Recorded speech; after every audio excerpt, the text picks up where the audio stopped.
first kubanga azire mangu. But we pray for his soul that he may rest in eternal peace. What do? What do? Pirates! What do? Strong! This is what they believe, that Sydney died this way so that mob justice can come to an end. Let us see that mob justice comes to an end. This was really gruesome.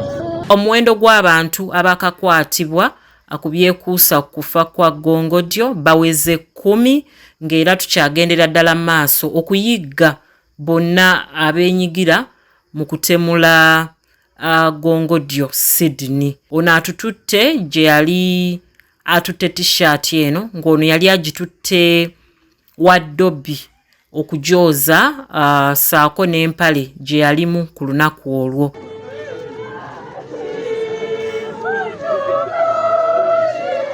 Download the app on App Store or Google Play Store now. Vision Digital Experience, the future of media.